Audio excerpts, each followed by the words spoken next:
అందరికీ నమస్తే అండి. ఈ మధ్యన మా గుడివాడ అమర్నాథ్‌కి కూడా కాస్త సినిమా డైలాగులు బాగా వంట పట్టినాయండి. ఈ మధ్య కాలంలో కొద్దిగా ఫేమ్ వచ్చింది కదా! కాంట్రోవర్సీకి కేర్ ఆఫ్ అడ్రస్‌గా నిలిచాడు కదా! మహిళల గురించి అసభ్యకంగా మాట్లాడడం, మీడియాలో డిబేట్‌లలో గుడివాడ అమర్నాథ్ పేరు ప్రస్తావించడంతోటి కాస్త హైప్ వచ్చిందనుకుంటున్నాడు. సినిమా డైలాగులు చెప్తున్నాడండి. ఇది సినిమా మాత్రమే, ఇప్పుడే ఇంటర్వెల్ పడింది, క్లైమాక్స్ అదిరిపోద్ది, దద్దరిల్లిపోద్ది, జగన్మోహన్ రెడ్డి హీరో, చంద్రబాబు నాయుడు గారు, లోకేష్ గారట విలన్లట. ఆఖరికట్ట హీరోదే పై చేయొద్ది. 29 మేము అధికారంలోకి వచ్చిన తర్వాత అసలు ఎవరిని వదలం, మొత్తం అందరిని లోపలేస్తామని మాట్లాడుతున్నాడు. ఒకసారి ఏమని మాట్లాడుతున్నాడు వినిపిస్తా చూడండి. ఒకసారి సందర్భంగా మీ ద్వారా పోలీస్ శాఖకి ఈ సందర్భంగా తెలియజేస్తా ఉన్నా, ఇది మీకు ఒక గుణపాఠం. మీరు చేసినటువంటి తప్పులకి ఇది ఒక గుణపాఠం. రేపు ప్రభుత్వం మారి మీరు చేసినటువంటి తప్పులన్నీ బయటకు వచ్చినప్పుడు ఆ రోజు మిమ్మల్ని కాపాడడానికి ఏ చంద్రబాబు నాయుడు ఏ లోకేష్ రాడు అనేటువంటి విషయాన్ని కూడా ఈ సందర్భంగా గుర్తుపెట్టుకోమని చెప్పి కోరుతా ఉన్నా. సరే, దయచేసి చట్టానికి లోబడి పనిచేయమని చెప్పి కోరుతా ఉన్నా. మంచిది. వ్యవస్థలు లోబడి పనిచేయండి.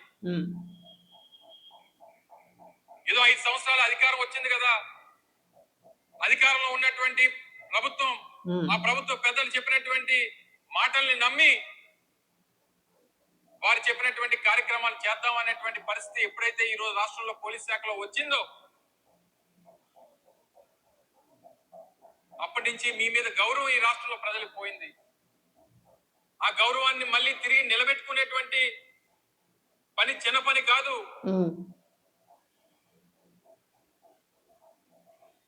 మనం ఏం చేసినా సరే మన ప్రభుత్వం కాపాడుతుంది, ప్రభుత్వంలో ఉన్నటువంటి ముఖ్యమంత్రి కొడుకు కాపాడుతాడు అనుకుంటే మీ అమాయకత్వం అనేటువంటి విషయాన్ని తెలియజేస్తాం. సరే, అయిపోయింది, సగం సినిమా అయిపోయింది. 2.5 సంవత్సరాలు గడిచిపోతా ఉంది. ఇంటర్వెల్ కార్డు పడిపోయింది. వచ్చే 2.5 సంవత్సరాలు సెకండ్ హాఫ్ దద్దరిల్లిపోద్ది అనేటువంటి విషయాన్ని సందర్భంగా తెలియజేస్తా ఉన్నా. ఈ సినిమాలో విలన్లు చంద్రబాబు నాయుడు కొడుకు లోకేష్ అనేటువంటి విషయాన్ని తెలియజేస్తా ఉన్నా.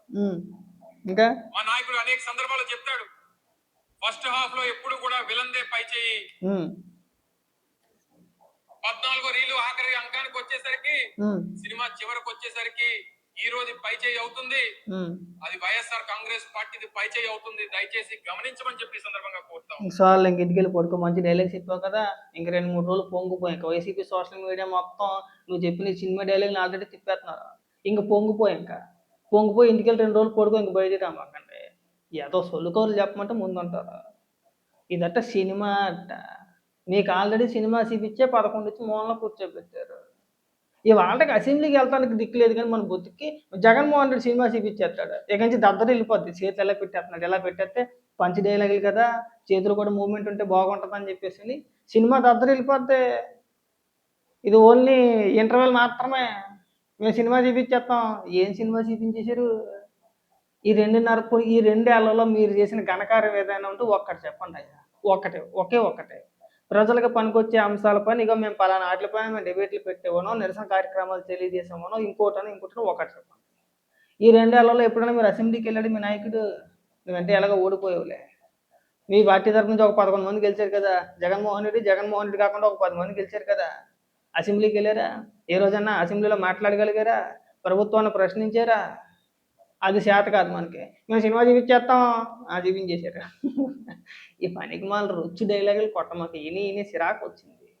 మీరు అధికారంలో ఉన్నప్పుడు ఇంతకు మించిన డైలాగులు కొట్టాడు జగన్మోహన్ రెడ్డి. అయ్యి బాబోయ్, మామూలు డైలాగులు కాదు. నేనంటే ఏమనుకున్నారో, నేనంటే పులి. జగన్మోహన్ రెడ్డి ఎక్కడికి వెళ్ళినా సరే సైడ్ యాంగిల్ నుంచి ఒక కెమెరా, ఇటు నుంచి ఒక కెమెరా, లెఫ్ట్ సైడ్ ఒక కెమెరా, రైట్ సైడ్ ఒక కెమెరా, మనకు ఫ్రంట్ ఒకటి, బ్యాక్ ఒకటి, పైన ఒకటి. అన్న ఏదైనా ప్రోగ్రామ్ చేస్తే స్లో మోషన్లో వీడియోలు, వెనక్కి తిరిగి నమస్కారం పెట్టేటటువంటి స్లో మోషన్ కటింగ్లు, అవి మామూలు ఎలివేషన్లు ఇచ్చేవారు కాదు. రుద్ది మీకు గ్రౌండ్లో రియాలిటీ ఏంటో అర్థం కాల. చివరికి 11 తెచ్చుకున్నారు. ఇవాళ వచ్చి సినిమా డైలాగులు చెప్పినంత ఈజీ కాదు గుడివాడ అమరం. నేను అందుకే గుడ్డు అనేది. నీకేమీ తెలియదు, ఊరికే ఎవడో ఏదో స్క్రిప్ట్ ఎత్తి వచ్చి ఆ బరబరా వాగేసి వెళ్ళిపోతావు. కానీ నీకు అంతకు మించి దిక్మాలతనం ఏంటంటే నీకు ఏనాబొచ్చు తెలియదు, నేను తీసుకుని మంత్రిని చేయడు. ఎప్పుడైనా సరే పట్టుమని 10 నిమిషాల పాటు నీ శాఖకు సంబంధించి ఏ రోజైనా పట్టుమని 10 నిమిషాలు ప్రెస్ మీట్ పెట్టి మాట్లాడగలిగావా? నువ్వు అధికారంలో ఉన్నప్పుడు మాట్లాడండి. కోడిగుడ్డు, కోడట్టు, బొబ్బట్లు, మామిడి తాండ్ర, మసాలా సరుకులు, మసాలా దినుసులు, బిర్యానీ ఆకులు ఇవే మాట్లాడాడు. పోనీ నువ్వు అధికారంలో లేవు కదా ఇప్పుడు, మరి మీరు అధికారంలో లేరు, నువ్వు మంత్రివి కాదు.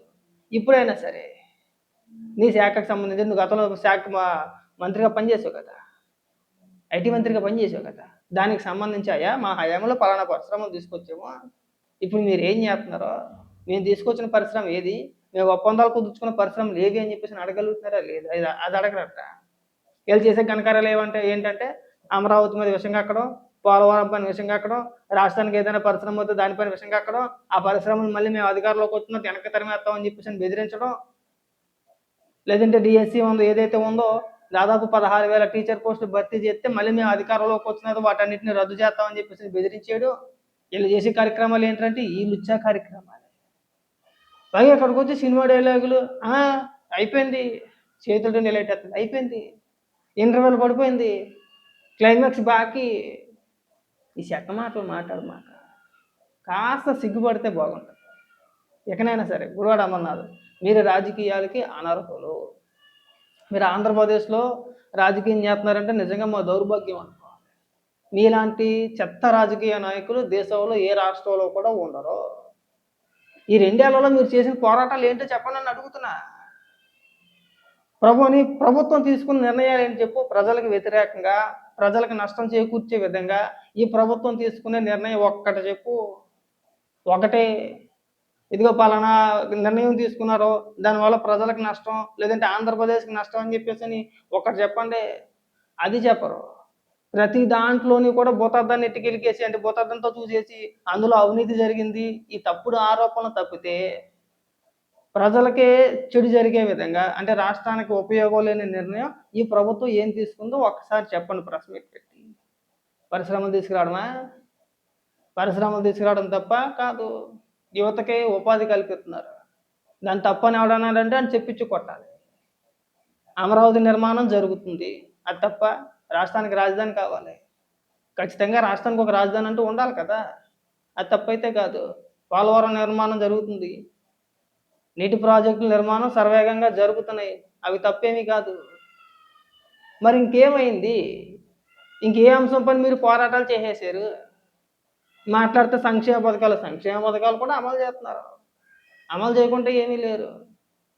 మరి ఎందుకు ఇక్కడ మీరు గిలగిల ఆడిపోతున్నారండి? ఎందుకు ఈ సినిమా డైలాగులు అండి? మీరు ఇచ్చిన హామీలు ఒక్కటంటే ఒక్కటి నెరవేర్చకపోగా ప్రజలు మీకు 11 ఇచ్చి మూలన కూర్చోబెడితే ఇవాళ ఇక్కడికి వచ్చి తొల్లగొట్టేస్తున్నారు ఏకంగా. సినిమా డైలాగులు అట్ట. ఇలా ఆవేశం, ఇలా ఆక్రోశం అంతా ఏంటంటే, ఇప్పుడు ఈ లిక్కర్ స్కామ్లో ఏదైతే ఈ కారుమూరి నాగేశ్వరరావు మాజీ మంత్రి వాళ్ళ అబ్బాయి దొరికేశాడు, సునీల్ అనుకుంటా. ఈడీ తనిఖీల్లో అతని ఇంట్లో ఒక హవాలాకు సంబంధించిన ఒక నోటు ముక్క దొరికింది. అదొక పెద్ద ఇష్యూ అవుతుంది, అది పెద్ద న్యూస్ అవుతుంది. అది నేషనల్ మీడియా మొత్తం కూడా కొట్టేస్తున్నారు దాని గురించి. ఆ హవాలాకు సంబంధించి ఏదైతే నోటు దొరికిందో దానికి సంబంధించి కొట్టేస్తారు. ఇప్పుడు ఆ వార్త బయటికి రాకూడదు. ఇప్పుడు దాన్ని డైవర్ట్ చేయాలంటే ఈ గుడివాడ అమర్నాథో, లేదంటే రోజానో, అంబటి రాంబాబు వీళ్ళందరినీ తీసుకొచ్చి ఏదో రకంగా రెచ్చగొట్టే ప్రయత్నాలు చేస్తారు. సంబంధం లేని అంశాలన్నింటినీ తీసుకొచ్చి తొల్లగొట్టించేసి సినిమా డైలాగులు వీళ్ళ చెప్పించేస్తారు అన్నమాట. దీనివల్ల ఉపయోగం ఏమీ లేదు. అమర్నాథ్ గుర్తుపెట్టుకో బాగా. ఆల్రెడీ మీకు సినిమా చూపించేసారు, ఈ 2.5 ఏళ్లలో మీకు ఇంకా దద్దరిల్లిపోతుంది సినిమా. అంత ఆషామాషిగా ఏమి ఉండదు. ప్రజల పిచ్చోళ్ళు కాదు, అది గుర్తుపెట్టుకో బాగా. ఎవరి హయాంలో అభివృద్ధి జరుగుతుంది, ఎవరి హయాంలో జరగట్లేదు అనేది వాళ్ళకి తెలుసు. మీరు పట్టుమని ప్రజలకు వెళ్ళగలిగారా? లేదు. ఇవాళ వచ్చి తొలగొట్టేస్తున్నారా? లేదు అయిపోయింది అని చెప్పేసి. ముందు మీరు ఏదైనా సరిగా చేసి తగలాడితే దాని గురించి చెప్పండి. ఎంతసేపు కూడా సినిమా డైలాగులు చెప్పమాకు. నువ్వు కూడా పెద్ద నాయకుల్లో ఫీల్ అయిపోతున్నావేమో, నీకు అంత సినిమా లేదు. ఏదో మా కర్మకాలి నీ అదృష్టం బాగుండి నువ్వు మంత్రి అయిపోయావు కానీ, లేదంటే నువ్వు మంత్రి అవ్వాల్సిన కానీ కాదు. అసలు నీకున్న తెలివితేటలకి నువ్వు మంత్రి అవ్వడం అనేది నీ అదృష్టం, నీకు అది వరం మాట. అది మాకు శాపం, నీకు వరం. పక్క రాష్ట్రం వాళ్ళు నవ్వేవారు నిన్ను చూసి. అలాంటిది నువ్వు కూడా ఆలోచి సినిమా డైలాగ్ చెప్పేస్తే ఎలా కూడా వాడమన్నదా? మనకు అంత ఉందా? మళ్ళీ మేము అధికారంలోకి వచ్చిన తర్వాత ఎవరిని వదలం. గత 5 ఏళ్ళు ఏం పీకారు? గత 5 ఏళ్ళు చేసింది అదే. గత 5 ఏళ్ళు అంతకుముందు మీరు చేసిన ఆరోపణలు ఏవైతే ఉన్నాయో, మీరు అధికారంలో ఉన్నప్పుడు ఏమి నిరూపించగలిగారు? అన్నీ అబద్ధాలే కదా. చేసిన ప్రతి ఆరోపణ ప్రతి ఇది అబద్ధమే. ఒక్కటంటే ఒక్కటి నిజం కాదు. ఆ రోజు అలాగే మాట్లాడారు. 14 నుంచి 19 మధ్యలో ప్రభుత్వం ఏ నిర్ణయం తీసుకున్నా సరే, దానికి ఏదో రకంగా తప్పుడు ప్రచారం చేస్తూ, కథనాలు రాసి, దాని మీద ఒక విష ప్రచారం చేసి, అవినీతని, ఇంకోటని, తినేశారని చెప్పేసని పుంకానుగా కథనాలు రాసి, మామూలుగా కాదింకా. మనకో సాక్షి పేపర్ ఉంది, సాక్షి టీవీ ఉంది. ఇంకా కథనాలు ఇంక వడ్డించేయడమే. మామూలుగా రాయలా. ఏమైంది? మీరు అధికారంలో ఉన్న 5 ఏళ్ళు ఏం చేశారు? ఎందుకు నిరూపించలేదు? మీరు చేసిన ఆరోపణలో ఏమైపోయినాయి? ఒక్క దానిపైన ఒక్కడంటే ఒక్కడు నిరూపించలేకపోయారు. మళ్ళీ అదే ఆరోపణలు. ఇంక అలా జనాలు పిచ్చోళ్ళు వింటా ఉంటారు. మీరు మీ సాక్షి పేపర్‌లో పుంకానుగా తప్పుడు కథనాలు రాస్తా ఉంటే, మీరు రాసినయన్నీ నిజాలని చెప్పేసి నమ్మడానికి మీ కార్యకర్తలు గొర్రెల మంద కాదు. రాష్ట్ర ప్రజలు అంత పిచ్చోళ్ళు కాదు. ఈ సినిమా డైలాగులు కొట్టడం మానేసి, మీకు చేతనైతే జగన్మోహన్ రెడ్డిని అసెంబ్లీకి వెళ్ళమనండి. అది చేత కాదు. అక్కడికి వెళ్తానికి పోసేసుకుంటాడు కానీ, ఇక్కడ మాత్రం హీరో, విలను అని చెప్పేసి పెద్ద పెద్ద పంచ్ డైలాగులు. ఈ పంచ్ డైలాగులతో ఏం అవ్వదు కానీ గొడవ రమ్మన్నదో వెళ్ళి సర్దుకో. చెప్పావు కదా సినిమా డైలాగ్ ఒకటి చాలు, ఇంకా మురిసిపోద్దు కానీ వెళ్ళు.